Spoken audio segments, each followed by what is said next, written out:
लोग कहते हैं कि बाहर से मोटिवेट हो जाने से कोई फायदा नहीं होता, क्योंकि इससे हम थोड़ी बहुत देर के लिए तो अच्छा फील करते हैं, लेकिन फिर वापस से उसी रूटीन पर आ जाते हैं। असली मोटिवेशन जो होती है वो हमारे खुद के अंदर से आती है। इंटरनली मोटिवेट होकर हम हर वो चीज़ अचीव कर सकते हैं जो हम चाहते हैं। बट क्या इस बात में वाकई में सच्चाई है, या क्या हमको अपनी ड्रीम लाइफ जीने के लिए सिर्फ इंटरनल मोटिवेशन की जरूरत है? क्योंकि देखो, अल्टीमेटली तो हर किसी को अपनी लाइफ में कामयाब ही बनना है, और इसके लिए हर दूसरा इंसान अपने आप से डेली वादे करता है और मन में ही ये बोलता है कि बस जितना टाइम खराब करना था कर लिया, कल से अब मैं बिना टाइम बर्बाद किए बिल्कुल सीरियस होकर काम करूंगा। पर खुद से बड़े वादे करने के बाद भी बिल्कुल ना के बराबर ऐसे लोग होंगे जो कि एक्चुअल में सीरियस होते हैं, एंड बाकी लोग यहाँ इंटरनली मोटिवेट होकर भी फिर से वही रूटीन अपनाने लग जाते हैं। ब्रायन ट्रेसी नाम के एक बहुत ही फेमस ऑथर हैं जिन्होंने कई बुक्स लिखी हैं। वो कहते हैं कि ऐसा हमारे साथ इसलिए होता है क्योंकि हमने खुद को अंदर से काफी कंफ्यूज करके रखा हुआ है। ना हमारे पास कोई एग्जैक्ट आइडिया है, ना ही कोई प्लान, जिस वजह से हमें ये समझ ही नहीं आता कि आखिर हम स्टार्ट करें तो करें कैसे। दूसरे वर्ड्स में अगर कहें तो हमारे पास कोई गोल सेटिंग नहीं है, और यही वजह है कि इंटरनली मोटिवेट होकर भी हम लाइफ में कुछ भी नहीं कर पाते। और दोस्तों, अगर आपने आज की इस वीडियो को एंड तक देखा तो मैं गारंटी देता हूं कि आप अपने किसी भी आइडिया या प्लान को लेकर एकदम क्लियर हो जाओगे। आपको हर एक चीज पता होगी कि कैसे आपको अपने इस आइडिया की शुरुआत करनी है, क्या क्या यहाँ पर फेस करना है और कैसे इसे अचीव करना है।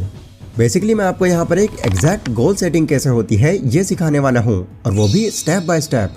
तो ये वीडियो आज आपके लिए बहुत ही इंपॉर्टेंट है, इसलिए इसको पूरा जरूर देखना। So let's begin. Step number 1, decide exactly what you want. सबसे पहले तो आपको ये डिसाइड करना है कि आखिर आपका गोल होने क्या वाला है। क्या आप कोई बिजनेस करना चाहते हो, सॉफ्टवेयर या ऐप डेवलपर बनना चाहते हो, खुद का कोई प्रोडक्ट लॉन्च करना चाहते हो, फाइनेंशियली फ्री होना चाहते हो, आप एग्जैक्टली चाहते क्या हो? ये डिसाइड करते हुए इस बात का ध्यान रहे कि आपको पहले ही ये फाइनल कर लेना है कि जिस फील्ड का आप गोल बनाने जा रहे हो उसमें करंटली आप किस लेवल तक पहुंचना चाहते हो, यानी कि आपका पहला माइलस्टोन क्या है। जैसे फॉर एग्जाम्पल, मान लो आपको फाइनेंशियली फ्री बनना है, तो फाइनेंशियल फ्रीडम पाने के लिए आपको एग्जैक्टली कितने पैसे चाहिए पहले। एक पर्टिकुलर माइलस्टोन आपके माइंड में होना बहुत ज़रूरी है, ताकि आपको ये याद रहे कि एटलीस्ट आपको यहाँ तक तो जाना ही जाना है। Step number 2, right it down. हमारे माइंड में पड़ा हुआ गोल एक सिगरेट के धुएं की तरह है, जिसे अगर आपने कहीं पर कैद नहीं किया तो ये माइंड में आने के कुछ देर बाद ही गायब हो जाएगा। यहाँ पर कैद करने से मेरा मतलब इसको किसी पेपर पर लिखने से है, क्योंकि जब आप अपना गोल कहीं पर लिख दोगे तो वह आपकी नज़रों में बना रहेगा, जिसे हर टाइम आप देख सकते हो, समझ सकते हो, और अगर जरूरत पड़े तो मॉडिफाई भी कर सकते हो।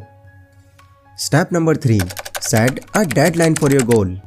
दूसरे स्टेप के बाद अब बारी आती है अपने इस गोल को एक टाइम पीरियड देने की। टाइम पीरियड मतलब कि आपका जो भी गोल है उसमें अब आपको एक डेडलाइन सेट करनी है और लिखना है कि ये गोल इस पर्टिकुलर टाइम तक मैं अचीव कर सकता हूँ। ये टाइम आपका अभी की सिचुएशन के हिसाब से कितना भी हो सकता है, 1 साल, 2 साल, 5 साल या 6 साल भी। और ये इम्पॉर्टेंट है कि एक फिक्स डेट आपके इस गोल के अंदर ज़रूर ही इंक्लूडेड हो। वजह इसकी ये है कि एक डेडलाइन जो होती है वह हमारे माइंड में एक फोर्सिंग सिस्टम की तरह काम करती है, जिससे आपका माइंड आपको बार बार नोटिफाई करता है कि आपके पास अपने गोल के लिए अब इतना टाइम बचा है, और इसी वजह से आप ऑब्वियसली अपना काम ज़्यादा तेज़ी और एफिशिएंसी के साथ कर पाते हो। लेकिन मान लो आपने अपना कोई गोल डिसाइड किया है और उसकी एक डेडलाइन भी सेट कर दी, बट किसी वजह से आपका टाइम पीरियड खत्म हो गया पर आपका गोल अचीव नहीं हुआ, तो अब क्या? तो देखो, इस सिचुएशन में आपको अपने आप को दोष देने की जरूरत नहीं है।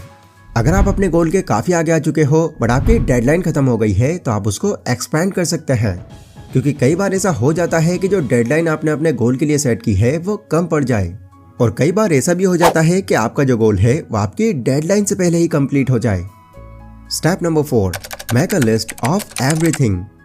देखो, गोल के बारे में सोचना या उसे बनाना कोई बड़ी बात नहीं है। गोल सेटिंग करते टाइम आपको मुश्किल से आधा 1 घंटा ही लगेगा। आपका जो मेन टास्क होता है वो उसके अगले दिन शुरू होता है, जब आप उस पर काम करना शुरू करते हो, एंड इस दौरान कई ऐसी चीज़ें आपके सामने आती हैं जिस वजह से आपको अपना गोल बहुत मुश्किल लगने लग जाता है। और आप यकीन मानना, 90% लोग यहीं पर गिव अप कर जाते हैं, क्योंकि पहले से उन्होंने इस सब के लिए खुद को प्रिपेयर ही नहीं किया होता। इसलिए ज़रूरी है कि आप आगे आने वाले सभी चैलेंजेस के लिए खुद को पहले से ही तैयार कर लो, जिसमें आपको अगेन एक पेन और एक पेपर लेना है और कुछ लिस्ट उसमें ऐड करनी है। पहली लिस्ट आपको उन डिफिकल्टीज और ऑब्स्टेकल्स की बनानी है जो आपको ओवरकम करने हैं, मतलब कि ऐसी कौन कौन सी दिक्कतें हैं जो आपको अपने इस गोल के दौरान फेस करनी पड़ सकती हैं, एंड इनसे छुटकारा पाने के लिए आप आगे क्या करने वाले हो। सेकंड लिस्ट में आपको यह ऐड करना है कि आपके इस गोल के लिए आपको किन किन स्किल्स की जरूरत पड़ेगी, कहाँ से कितनी नॉलेज आपको गेन करनी पड़ेगी ताकि आप अच्छे से उस गोल को समझ सको। एंड थर्ड लिस्ट आपको उन लोगों की बनानी है जिनकी जरूरत आपको इस गोल के दौरान पड़ सकती है, मतलब वो लोग जिनके सपोर्ट से आप अपने उस गोल को और आसान बना सकते हो। एंड बाकी अगर किसी और चीज पर भी आपको लगे कि एक लिस्ट बनानी चाहिए तो आप उस पर भी लिस्ट बनाओ। सिर्फ ये काम कर लेने से ही आप अपने गोल को लेकर बहुत क्लियर हो जाओगे। Step number 5, organise your list by both sequence and priority. अब क्योंकि हम एक गोल पर काम कर रहे हैं तो हमको पता होना चाहिए कि हमको सबसे पहले क्या करना है, फिर इसके बाद क्या करना है और फिर उसके बाद क्या करना है। एंड ये आपको तभी पता चलेगा जब आपने जितनी भी लिस्ट अभी तक बनाई है उन्हें आप एक सीक्वेंस में ऑर्गेनाइज करोगे। जैसे फॉर एग्जांपल मान लो आपने एक बिजनेस करने का डिसाइड किया है, तो सीक्वेंस के हिसाब से सबसे पहला काम आपको उस बिजनेस के बारे में नॉलेज लेने का है, उस बिजनेस की मार्केट परखने का है और फिर कंपटीशन समझने का है। एंड देन उस बिजनेस के लिए जितने भी रिसोर्सेज लगने वाले हैं फिर उनको इकट्ठा करने का है। ओवरऑल एक सीक्वेंस में अगर आप अपने गोल को लेकर चलोगे तो आप कभी कंफ्यूज नहीं होगे। Step number 6, take action on your plan immediately. एक गोल की हमने पूरी तैयारी कर ली और इस गोल में आने वाले सभी चैलेंजेस को भी समझ लिया। बस अब आपको ज्यादा देर न करते हुए अपना पहला स्टेप लेने की जरूरत है, क्योंकि यहाँ अगर आपने थोड़ा सा भी आलस दिखाया तो यहाँ से फिर आपका मन हटना शुरू हो जाएगा। देखो सबसे बड़ा डिफरेंस एक कामयाब और एक नाकाम इंसान में यही होता है कि कामयाब लोग एक्शन ओरिएंटेड होते हैं। वो जब भी किसी गोल को सेट करते हैं तो पूरी जिम्मेदारी दिखाते हुए वो उस पर एक्शन लेना शुरू कर देते हैं, क्योंकि वो ये बात समझते हैं कि एक्शन लेना सिर्फ सोचते रह जाने से तो मच बेटर है। Step number 7, do something every day that moves you in the direction of your major गोल।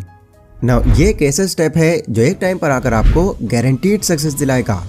ये स्टेप कहता है कि अपना गोल सेट कर लेने के बाद आपको डेली कुछ ना कुछ ऐसा जरूर करना है जो आपको आपके गोल के और पास ले जाए, क्योंकि जब आप हर दिन अपने गोल के लिए कोई ना कोई स्टेप लोगे तो आप अपने और अपने गोल के बीच में एक मोमेंटम बना लोगे, और एक मोमेंटम आपको आपके गोल की तरफ लगातार बढ़ते रहने के लिए मोटिवेट और इंस्पायर करता है। तो ये थे गाइज वो 7 स्टेप्स जिन्हें अगर आप सही से फॉलो करते हैं तो डेफिनेटली आप बिना किसी कंफ्यूजन के अपने किसी भी गोल को पूरा कर सकते हो। और अब मैं उम्मीद कर रहा हूँ कि एक प्रॉपर गोल सेटिंग कैसे करनी है ये आपको अब अच्छे से पता चल चुका है। मेरी पूरी विशेष आपके साथ हैं कि आने वाला जो भी गोल आपने सेट किया है उसमें आप जरूर कामयाब हो। ये वीडियो अगर आपको पसंद आई हो तो इसको अपने दोस्तों के साथ भी शेयर करें। एंड अगली वीडियो आप किस टॉपिक पर चाहते हैं या आप लोग मुझे कमेंट करके बता सकते हैं। बाकी मैं मिलता हूँ अपनी नेक्स्ट वीडियो में, तब तक के लिए stay safe, stay healthy, take care.